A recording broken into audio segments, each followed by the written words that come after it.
সব সাধকের বড় সাধক আমার দেশের চাষা, দেশমাতৃকার মুক্তিকামী, মিঠাই সেচের আশা।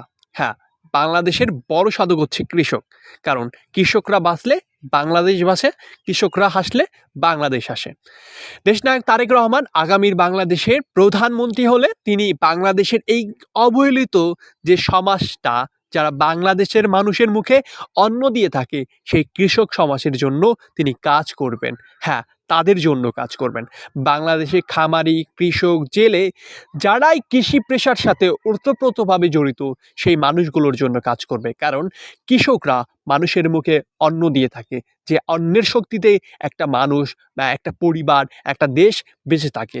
সেই অবহেলিত এই প্রজন্ম, যেহেতু বাংলাদেশ কৃষি প্রধান দেশ, কিন্তু এই কৃষি ব্যবস্থাকে এখন পর্যন্ত সেই রকম আধুনিকরণ করা হয় নাই, যেটা শহীদ রাষ্ট্রপতি জিয়াউর রহমান করেছিলেন সবুজ বিপ্লবের মাধ্যমে।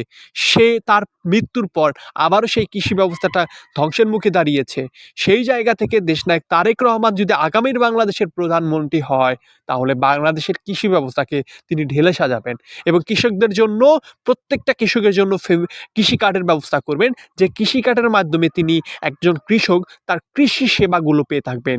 বীজ, সার এবং কৃষি কাজ করার জন্য যে প্রয়োজনীয় সরঞ্জাম, যন্ত্র, সামগ্রী রয়েছে, সেই সেবাগুলো সরকার থেকে দেওয়া হবে এবং তাদের জন্য এবং সুদমুক্ত ঋণ দেওয়া হবে।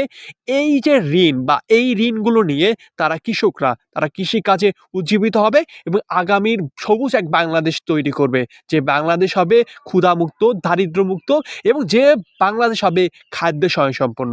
তাই আপনার উচিত, কৃষক সমাজ এবং বাংলাদেশের প্রত্যেকটা নাগরিকের উচিত দেশনায়ক তারেক রহমানের উপর আস্থা রাখা এবং তাকে 12ই ফেব্রুয়ারি বিপুল ভোট দিয়ে এবং বিএনপিকে ক্ষমতায় আনা উচিত। এবং যদি বিএনপি ক্ষমতায় আসে, কথায় নাই, কাজের রাজনীতি বিশ্বাস করবে, প্রত্যেকটা প্রতিশ্রুতি বাস্তবায়ন করবে।